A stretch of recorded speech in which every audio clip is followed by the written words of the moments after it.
Hello, I'm Paul Perrello, and welcome to the Philly Factor. Practically everyone in town is familiar with the building at the end of the Ben Franklin Parkway. Everyone knows it as the Philadelphia Museum of Art.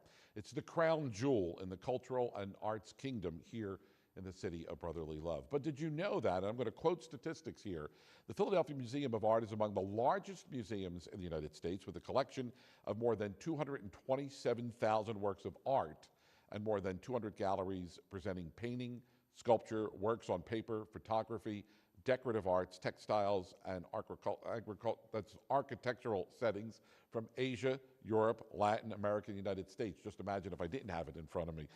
Its facilities include the landmark main building on the Benjamin Franklin Parkway, the Perelman building located nearby on Pennsylvania Avenue, the Rodin Museum on the 2200 block of the Benjamin Franklin Parkway, and two 18th century houses in Fairmount Park, Mount Pleasant, and Cedar Grove. The museum offers a wide variety of activities for public audiences, including special exhibitions, programs for children and families, lectures, concerts, and films. That is why there's so much to see and do at the Philadelphia Museum of Art, and this upcoming season, summer season, is no exception.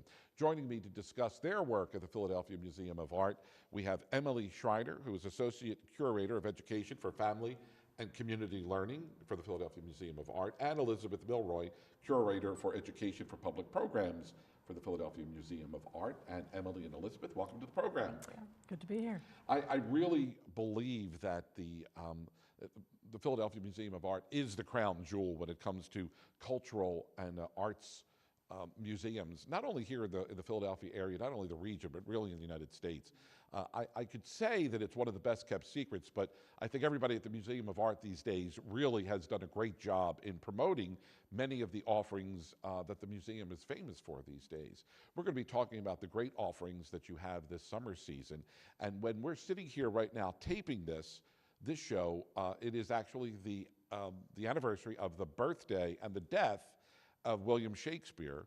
And I know, Elizabeth, that you have a whole summer program set up focusing on the works of William Shakespeare. Yes, it's really exciting. Actually, we're going to have a birthday party this evening, and the museum is open Wednesday evenings, pay what you wish.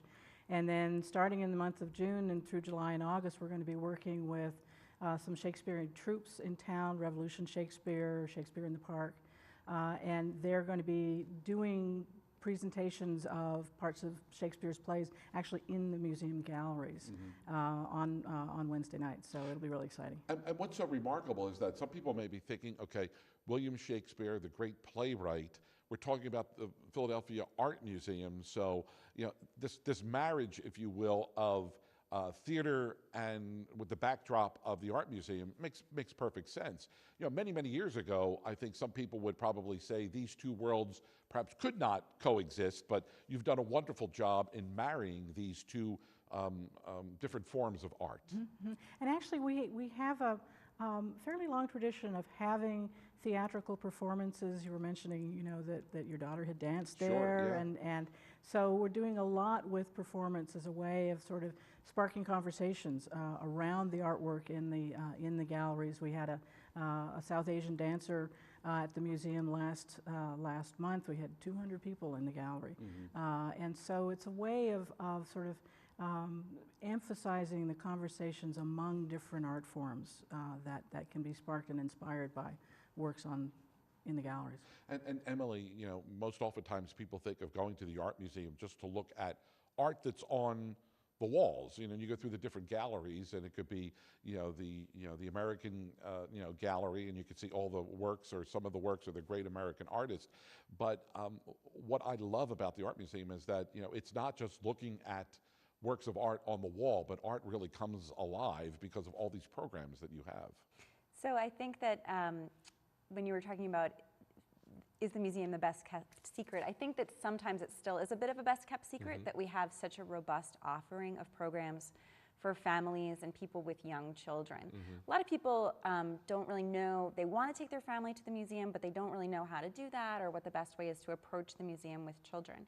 But as you were saying, our programs really help make the work come to life for families, and young people have such wonderful imaginations, that it's actually a tremendous opportunity for them when they're young to come visit the museum. And one of the offerings that we have, and I don't want to just focus on this one, but if there is a family that's watching this program right now and they're wondering, is this right for my family, or are my kids too young, or am I too old to go? Wednesday nights, where you can pay what you wish to go into the art museum, I think that is a great opportunity to go in and really experience the art museum and figure out for yourself, not if it's right for you or not right for you, but where you really want to get lost in the art museum and see what it has to offer. Yeah, exactly, and in fact, Emily and I, our two departments work very closely on Wednesdays because we're really sort of reaching out to families and young people of all ages. Come on in if you want to participate in a program. We have yoga every Wednesday night from 6 to 7, and you can just come and stretch out and do a yoga routine. But if you just want to walk through the main building, the whole main building is open on Wednesday nights. And it's kind of like a walk in the park, and just sort of be in a place that's relaxed. There are lots of people there, people chatting, lots of kids. But, we also are Art After 5 on Fridays, which is a music performance in the Great Stair Hall, a great venue for jazz. Jazz fans love it. And a lot of people like to bring their kids, and it's a very kid-friendly space and place. Yeah, I want to talk a little bit about the Art Splash program, because I know, at least Emily, this is one of the initiatives that you're working hard on once again this year. Yep. So, what is Art Splash? So Art Splash is about to be in its second year. It runs from the end of June through Labor Day, which is school vacation time. Sure. So it's a time of the year when families have some extra time and are looking for stuff to do. And in Philadelphia, people are also looking for somewhere to be that's air conditioned a lot of the summer. Yeah. We have great air conditioning. You should come on down. And Art Splash started last year. Last year in the Perlman building. This year we're going to be up in the main building. And we run programs every day, many, many programs every day. So over a 9.5-week period, it's over 300 programs for literally all ages, babies through older kids and all the grown-ups that come with them. And Art Splash is really an opportunity to give families a space to be in the museum, a space where they feel comfortable, where programs have been designed specifically with them in mind, and allow them to spend quality creative time together. Families are really looking for opportunities for that kind of quality creative time as our lives, our Monday through Friday lives, become more and more jam-packed and hectic. It's wonderful to have those downtime.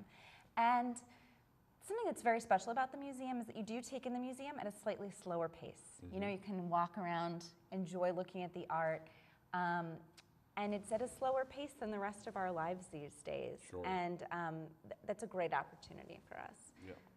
We want to mention that the website is a great resource if you're looking for just general information about the Philadelphia Museum of Art, or if you're looking at some of the particular offerings for the Art Splash program, or maybe you're interested in William Shakespeare. I mean, it's all there at the website, and of course the website is up there on the screen, and it'll be up there throughout the program, and it's a great opportunity for you to check out at your leisure just what the Art Museum has to offer. And as I said, at the beginning of the program, the Art Museum today really has something for everyone. You don't have to be a lover of art in the real sense of the word, but if you're looking to go with your kids and participate in a watercolor type of craft or whatever, I mean, there's really something for everyone there, for all ages, from the very young to the very mature member of our listening audience. We have some really exciting exhibitions on now. We have a wonderful exhibition of Korean art that came from South Korea. It's called The Art of the Chosun Dynasty. 500 years of Korean art and culture.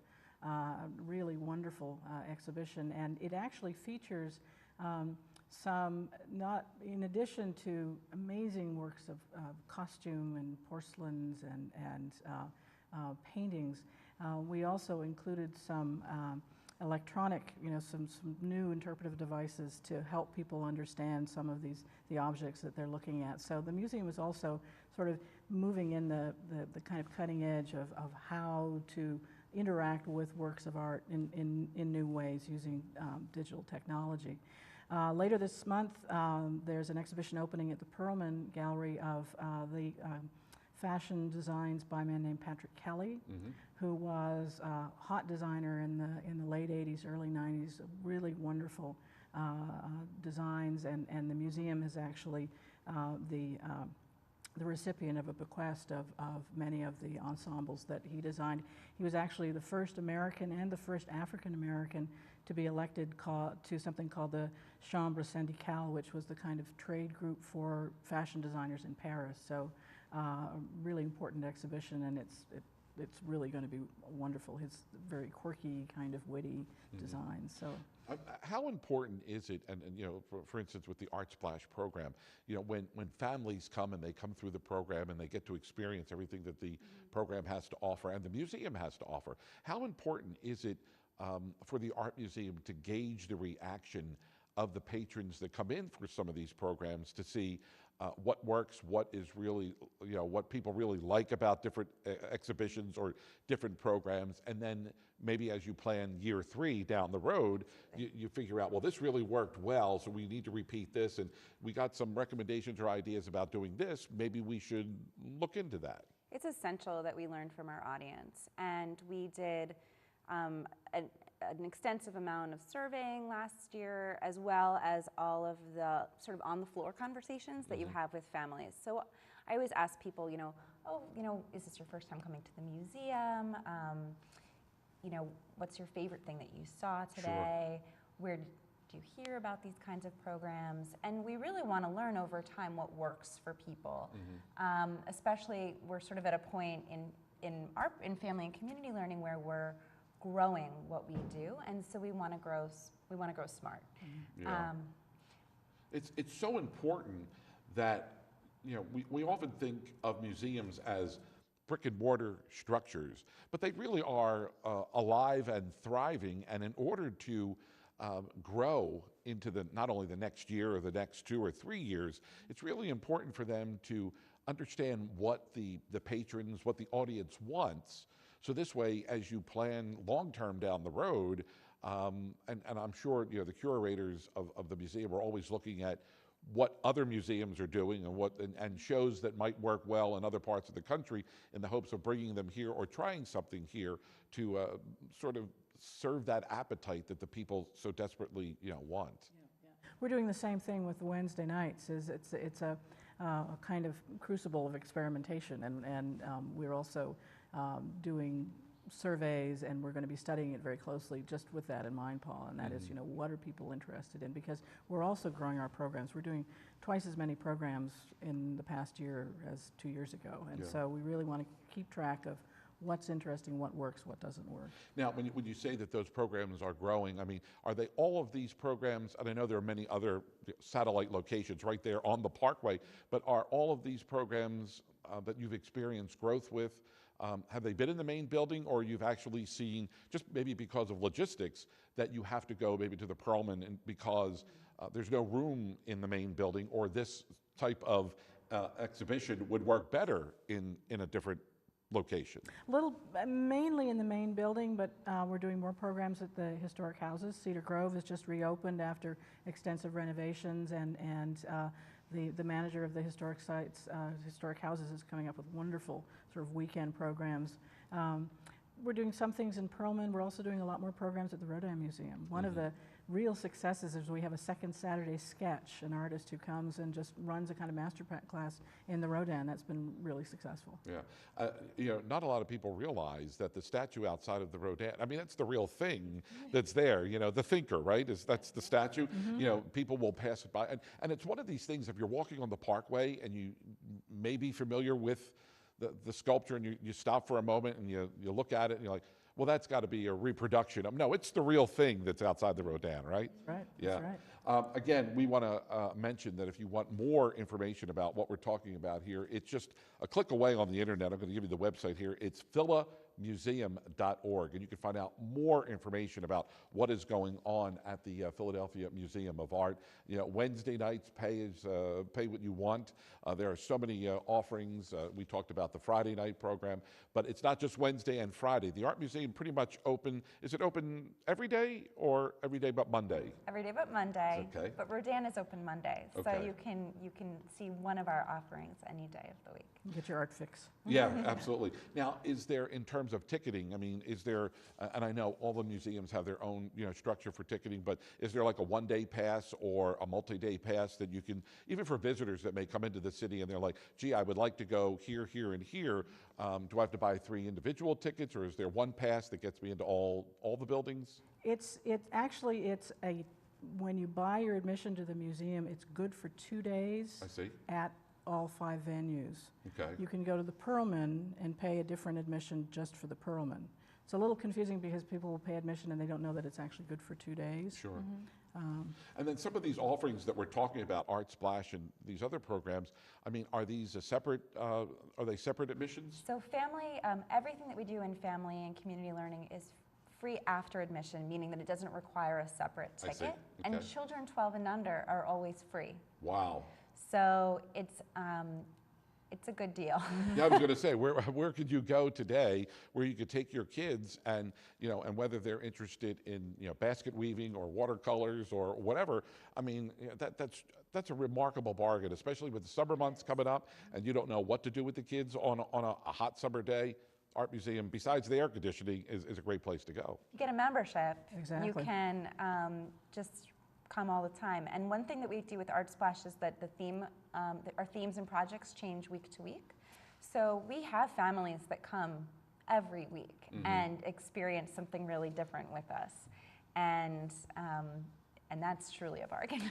And with a membership, the Art After 5 is free on Friday nights. It's the best deal in town, and free admission at all times, and discounts at the bookstore, and discounted admission to a lot of the programs. We run courses, for example, and members get discounts. So membership is a really good deal. Yeah, but let me ask you this, because I think, with your experience, your background in the world of art, you've had to see so many different changes in your own world, if you will, because the Art Museum experience today, I talked about going to the Art Museum as a student here at LaSalle and what it was like for me then. It was an eye-opening experience.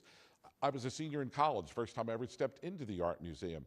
Today, however, kids are being introduced to the Art Museum at a much younger age, but the whole world of art is so much different today than it was even 10 or 15 or 20 years ago. From your perspective, it's got to be an exciting time to be involved with the Philadelphia Museum of Art. It is really. I mean, This is your second tour of duty at the Art Museum, right? That's right. Yes, I came back. It is really exciting. Timothy Rubb, who's the new director, has really, he's launched a strategic plan that is about civic engagement, about thinking about visitor experience, about activating the collections. We have one of the greatest permanent collections, in the country, and really turning ourselves inside out and welcoming people. I mean, I always look at the building on the end of the Parkway and I think of those 2 wings as kind of like arms, sort of bringing people in to embrace the city. And we oftentimes here in Philadelphia know the Art Museum because it's the backdrop for the the Thanksgiving Day parade. Of course, we also know the famous steps at the Art Museum because of the Rocky movie.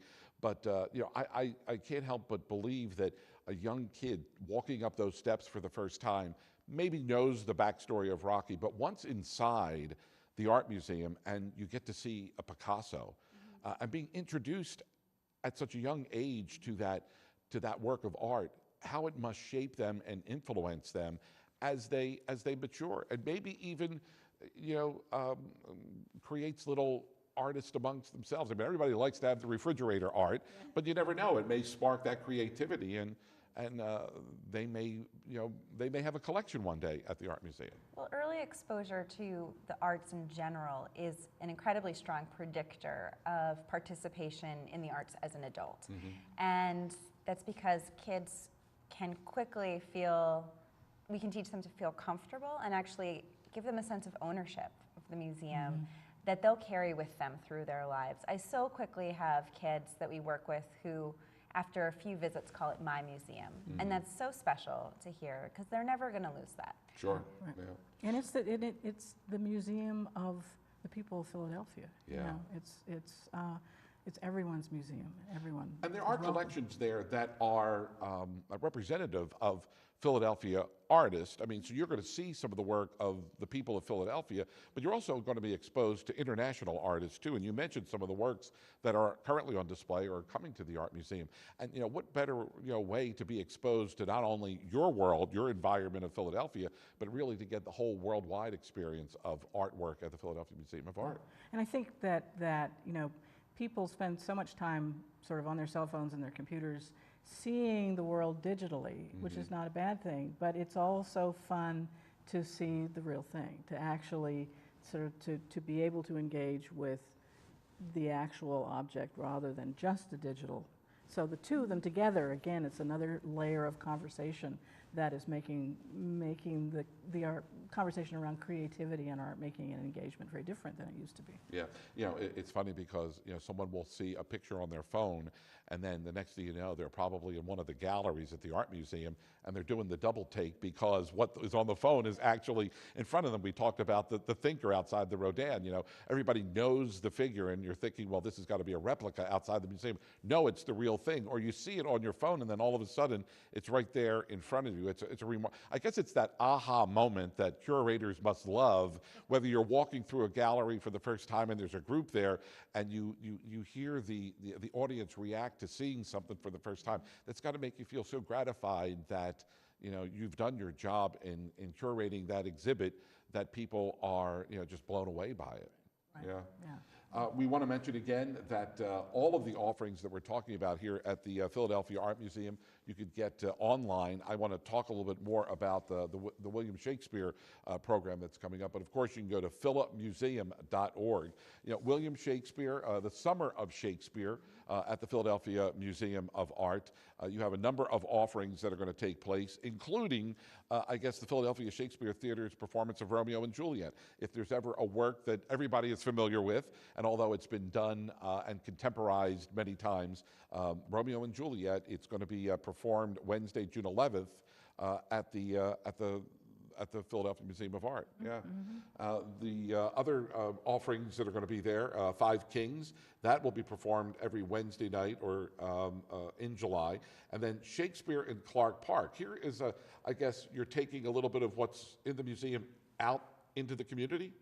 I'm working with that group, and I think they'll be there. They'll be at the museum in August as well as in Clark Park. It's still sort of, I think the Wednesday team that has been putting this together with the various theatrical groups are sort of still, I think, developing and honing what exactly is going to happen. So I'm going to be as surprised as everyone else. As everybody else. And Clark Park is another one of the. I remember going to Clark Park when I was a little kid. It's out there in Philadelphia, and one of those hidden side trips that families could take, and maybe they go to Clark Park after paying a visit to the Museum of Art. Of course, we also know the Art Museum because it's always the backdrop for our 4th of July celebration, and there is going to be a Star-Spangled Celebration Sunday, July 6th. They're going to have performances at 11:30 in the morning, 1:30 in the afternoon, and that will also be an opportunity where you can pay what you wish, and of course you can celebrate freedom, the birthplace of freedom, right there on the Parkway in the city where it really all happened. And that's, when you watch the fireworks and you watch the concert on the 4th of July right there on the steps of the Art Museum, why wouldn't you want to be in Philadelphia during the 4th of July, right? Yeah. So the first Sunday of the month at the museum is also Pay What You Wish. Okay. And those are really busy days at the museum. Thousands and thousands of people visiting the museum, many of them for the first time, which is just really awesome. That first Sunday in July that you mentioned, we're going to be having performances. We're going to be doing art making for kids all day. We're going to be doing programs in the galleries. And we're going to have performances by a really cool Brooklyn-based kids bluegrass group called Astrograss. And they'll be, sort of doing a new twist on old American music. Okay. And we do those performances right in the Great Stair Hall. The families sit up the big steps, and it's extremely lively and joyous. They're really fun days. And the fact that the art museum is so big, it can accommodate many of the visitors that do come in on a holiday weekend like the 4th of July. When people, especially 4th of July, come in the middle of the week, there's, all the focus is on Philadelphia, and we have thousands of people that come, and they could go to the art museum, and there's plenty of room to go through all the galleries. You don't have to worry about bumping into anybody because the art museum is so big. But yet it is so big, but it's still an intimate experience for families, for single people. I mean, you may just want to beat the heat one day, buy the ticket, go in, and you can just leisurely stroll through the art museum, and you may stumble upon something that you never experienced before, and that is truly remarkable. Yeah. So where do you see art going? I mean, do you see more of this blend of art in the traditional sense with performances in the non-traditional sense to make the whole arena of art move forward? I think the direction is one of conversation and involvement and participation. I think it's no longer this kind of going and looking at art passively. I mean, we're encouraging people to really ask questions and talk about it and to engage. And one of the things we've found about is that people like to make art in the galleries. I mean, they like to sketch. They like to really engage and think about it in an active way. And I think that's an important sort of shift and change that's moving forward, is really participation and a kind of community sense. That because it's really a kind of marketplace. Instead of being, somebody once said it was kind of like the Parthenon on the Parkway. Right, well, it's not a temple, it's the marketplace. It's the, it's kind of the town center, and it's that kind of community involvement that we really are encouraging and having fun facilitating. Well, it's been a fast half hour, and I thank you both for being here with us. Till the next time on The Philly Factor, thanks so much for being with us. We'll see you next time.